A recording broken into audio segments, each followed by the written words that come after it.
indirectly. So even in such a big country like India, this is very significant. I would also underline the fact that in just 5 years, EU investment in India has nearly doubled to 140 billion euros, making us one of India's top investors. And yet, I am absolutely convinced we have only scratched the surface. A commercially meaningful EU-India free trade agreement would unlock vast potential, and by tackling both tariff and non-tariff barriers, we can drive new waves of trade and investment.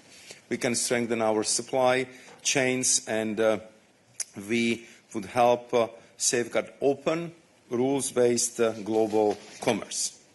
Our shared ambition is clear: to conclude negotiations by the end of this year, but as always, steady determination will be the key.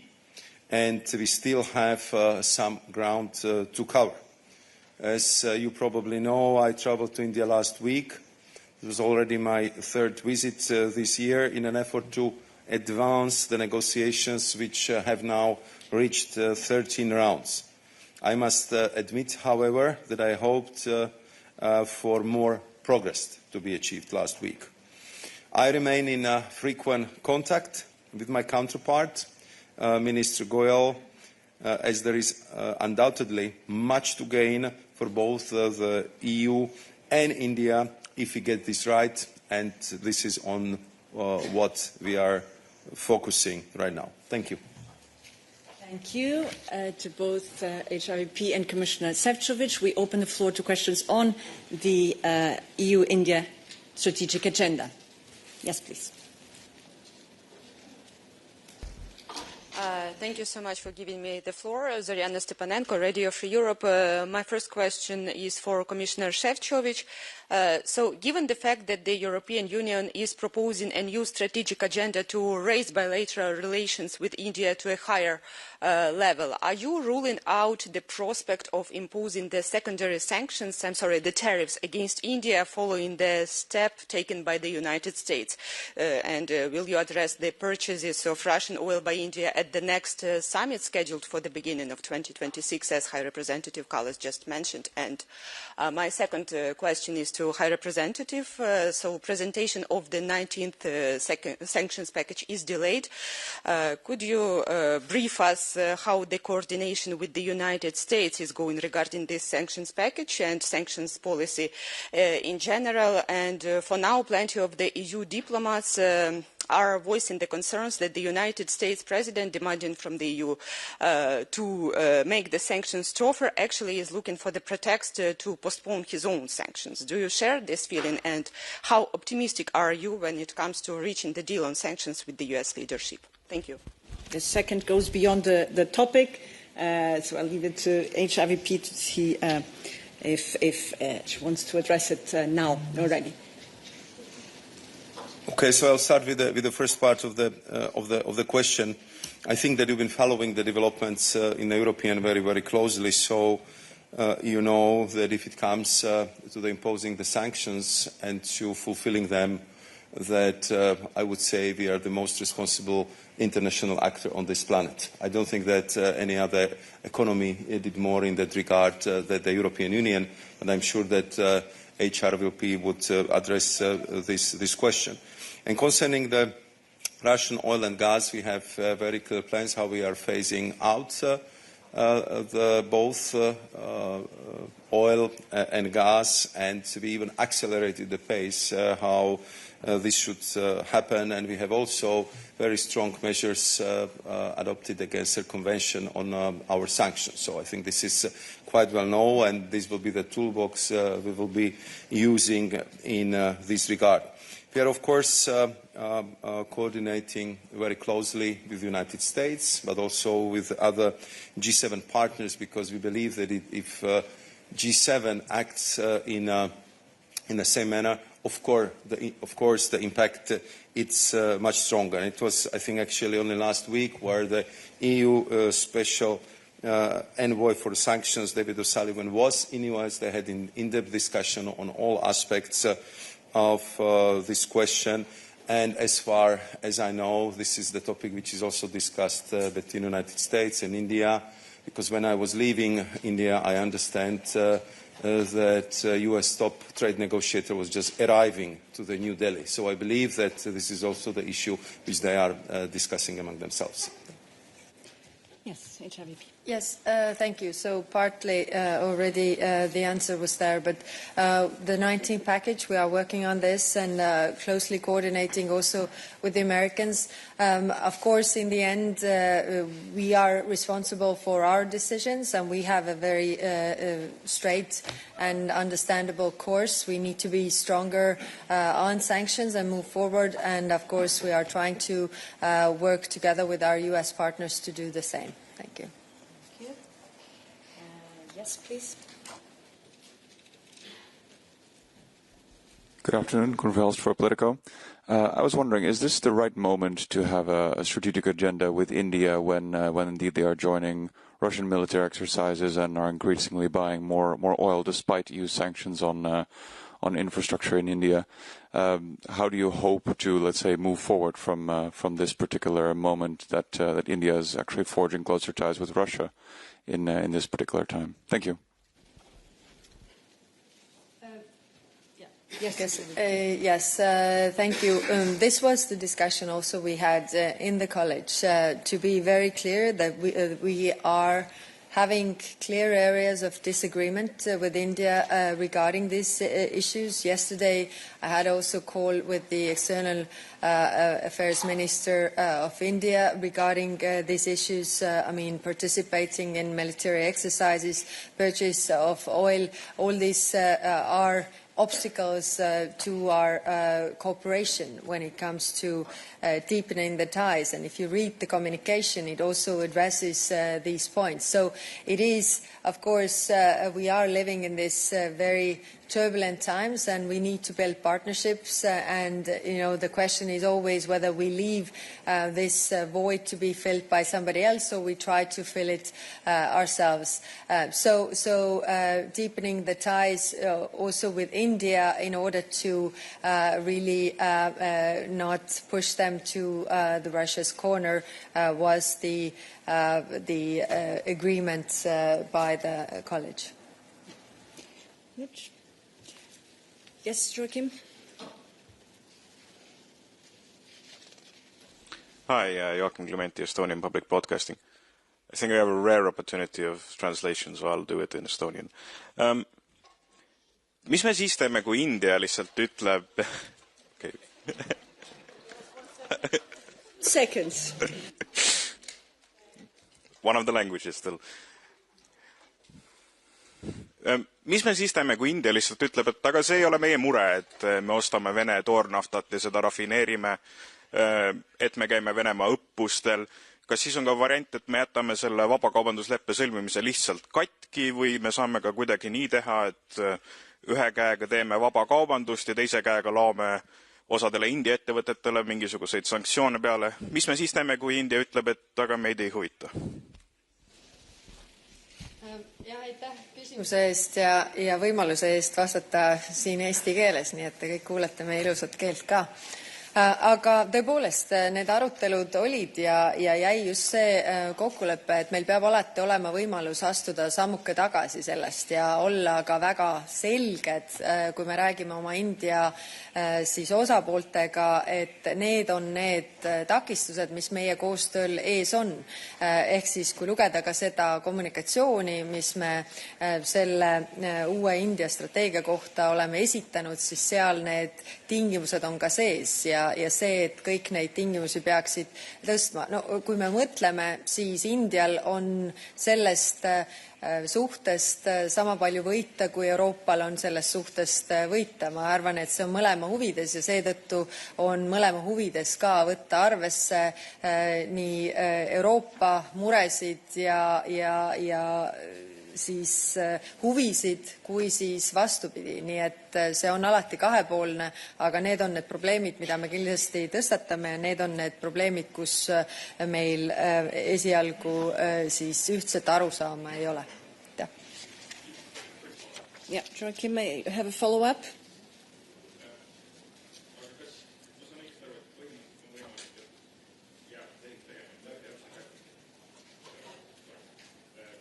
on võimalik, et see plaan jääb lihtsalt siis katki ka, kui neid tingimusi India kaasa ei tule selle kõigega?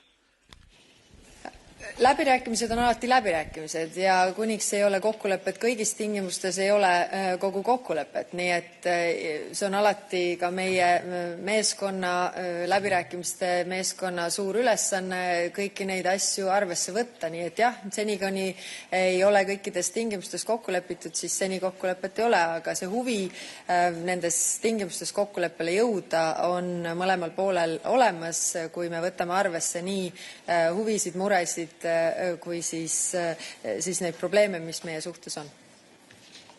Yeah. Thank you, David. David. Yes, thank you. David Carretta, Radio Radicale, Italian radio. To be clear on this point, do you think that if India, at the end of the year, beginning of next year, will still buy Russian oil and have a closer relationship with Vladimir Putin, the Commission should conclude, so give its agreement to the free trade agreement that you are negotiating, and you should conclude at the end of the year at the best. Thank you. It's the same question as before. I don't know if you want to add anything, HRVP. I think the discussions we also had was whether it's possible to completely decouple India from Russia, considering their history as well. I don't think we have illusions regarding this. The problems we have between ourselves in the relationship are very clear, and we are trying to address them in the negotiations as we speak. So if everything is not agreed, then nothing is agreed in the end, whether we reach the agreement. Thank you. Yes, here please. Yeah, so Chris Powers from Euractiv, also a question for the HRVP. So you mentioned that you spoke with your Indian counterpart, among other things, about the Zapad exercise. I was wondering if you could tell us anything more about their take on this, why they did it. This particular exercise is not any ordinary one, it's one that's directly targeted against EU countries in the Eastern Flank, including, if I'm not mistaken, your country. What's their take on this? Why did they participate? Well, I'm not communicating on behalf of India, so you can ask them the arguments on that side. We will meet in person as well, because this is a great concern for our countries. I mean, if you want closer ties with us, then why participate in exercises that are existential threat to us? So to be very clear in this message is that we are not taking this lightly, but I will not, just reflect on our conversations and be communicating on their behalf. Thank you. Thank you. Razia Akoch, AFP News Agency. I just wanted to clarify then, if I'm not wrong, you haven't what India has said to the EU about those military drills. It wasn't quite clear what that position is.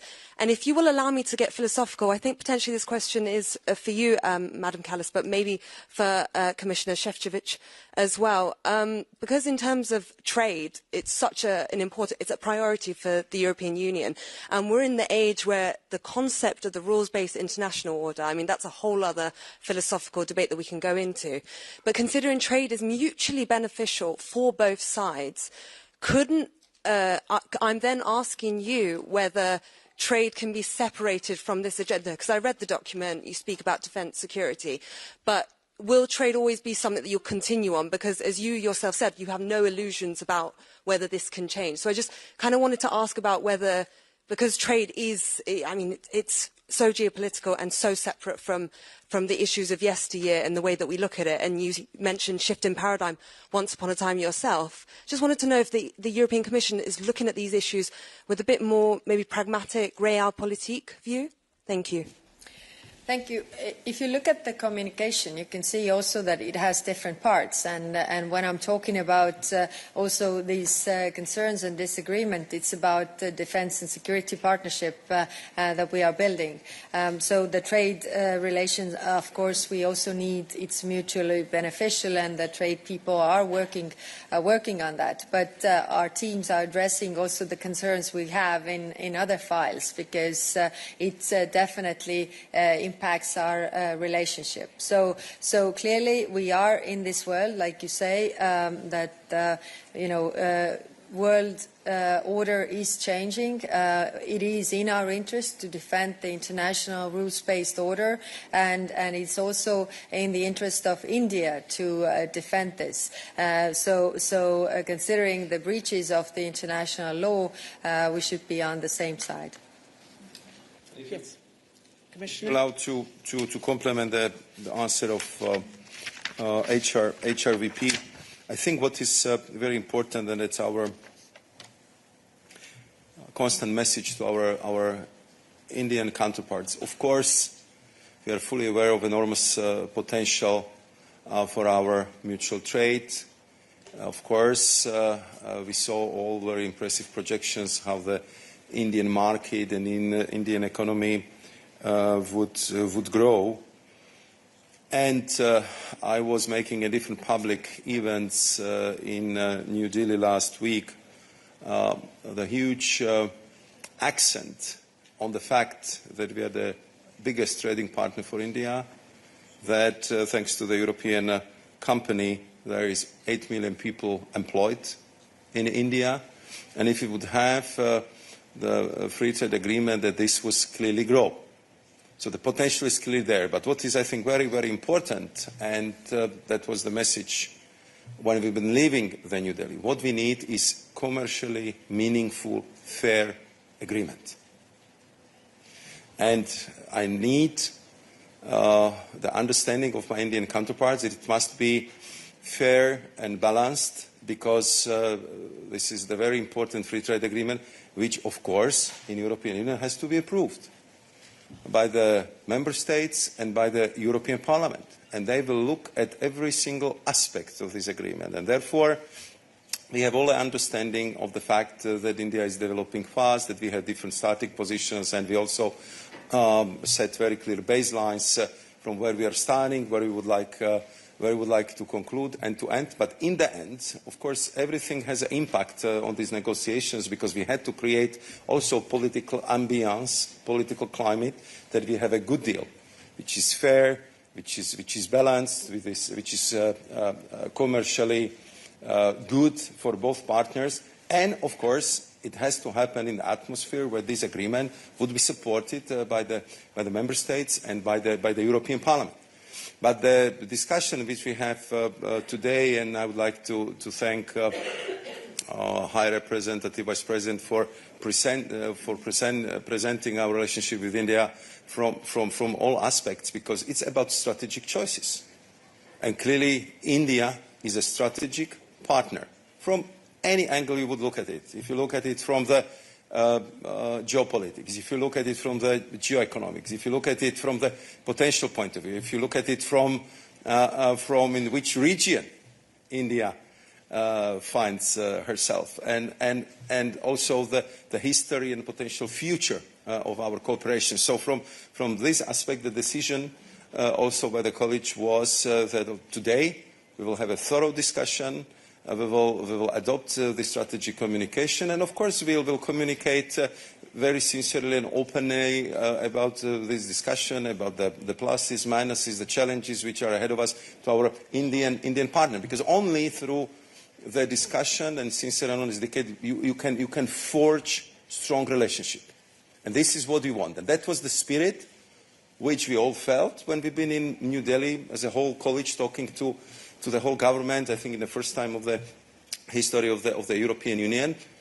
That was the place where the India for Strategic Partnership was created, and that was the moment when the leaders decided that we should do our best to achieve this free trade agreement. So we are now in this process, and nobody hides that it's difficult. It's very difficult. As you know, the Indian negotiators are famous for being tough. So I think we are going through these phases, and I can only tell you that we always defend the European interest. We speak very clearly to them. We are listening to their answers, and we are building this partnership, which I think would be very important for us now, but also in the future. Yes, please. In the back. Sabina Rossetta, ANSA, thanks for the floor.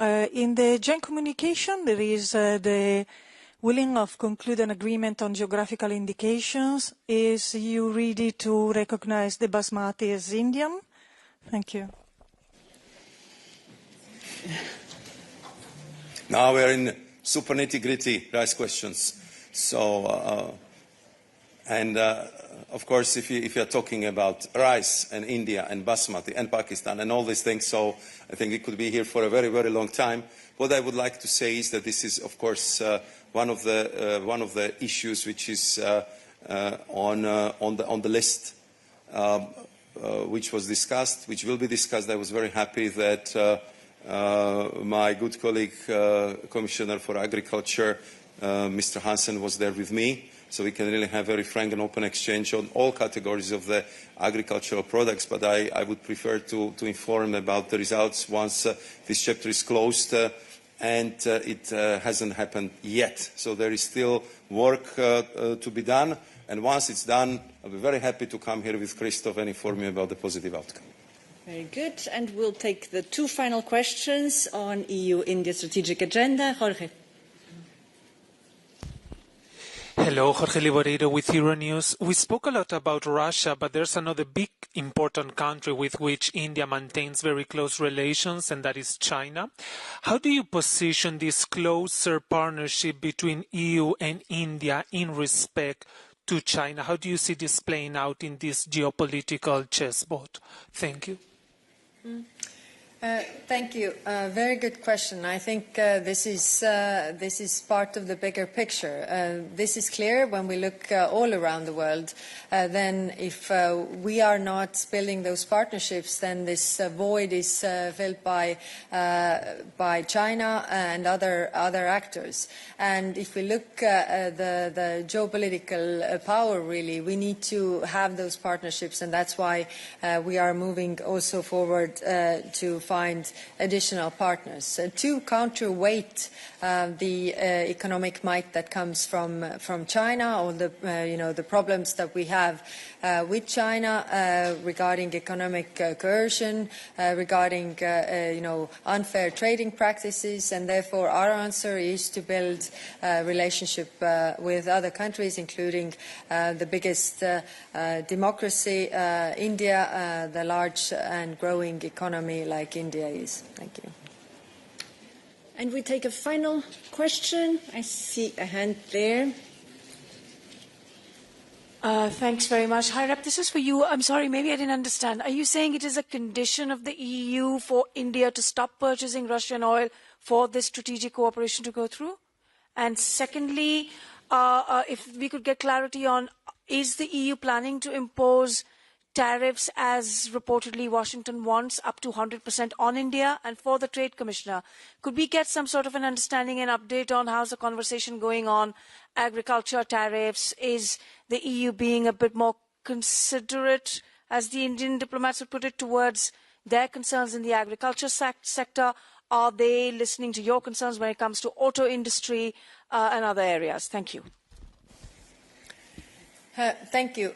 So what I was saying is that we have clear areas of disagreement that we need to address with India, which is also when you read the communication, the problems that we have, the proposals also that we have on the table. So the relationship has to be mutually beneficial, which means that it has carrots as well as sticks, if you put it this way, that the concerns we have and the benefits that could derive for both parties from these relationships if the worries and interests are taken into account. Thank you. And Commissioner? And on your second part of the question, I think that from the beginning we've been very clear that we are ready to be considered. I mean, that was one of the, I would say, first decisions which have been taken, that there will be certain difference about the percentages of the number of tariff lines where we are going to reduce our tariffs. For me, this is not mathematical issue as it is presented by some colleagues who are taking part in this discussion, because what I would put the accent on is that what we are putting on the table has to be commercially meaningful.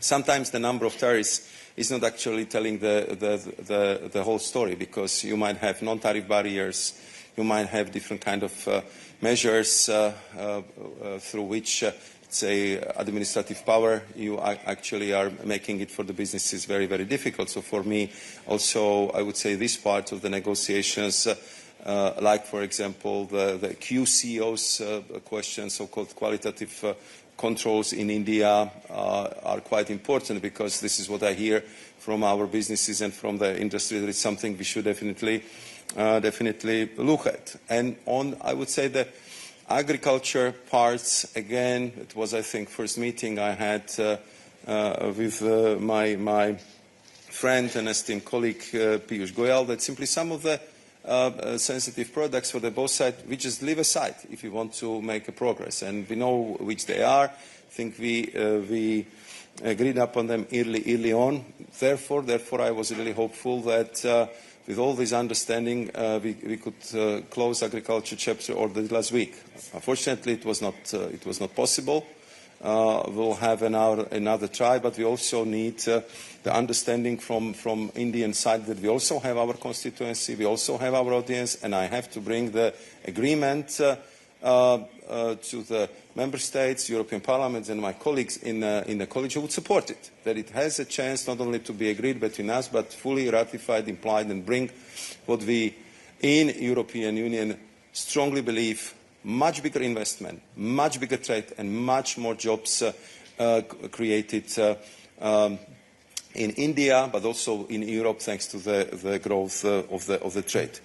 If it comes to the cars, of course, for us, this is an extremely important element of our negotiations. I think those who are familiar with the current landscape of the level of the tariffs, you know that they are one of the highest in the world, and therefore I think that we would both benefit with the discussions how we are going to lower them, how India can benefit from the European know-how, and how India can also benefit from the fact that there are also European car companies who are ready not only to sell but also to build the cars in India, and to contribute also in this way to the further and faster industrial development of this country. So we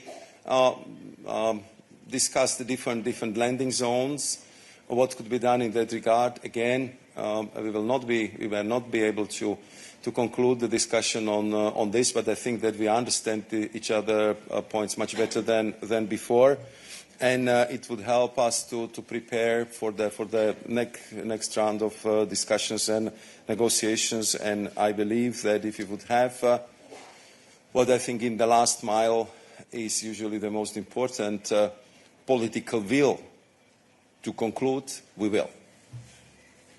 Thank you very much to both. With this, we conclude this part on the new strategic EU-India agenda.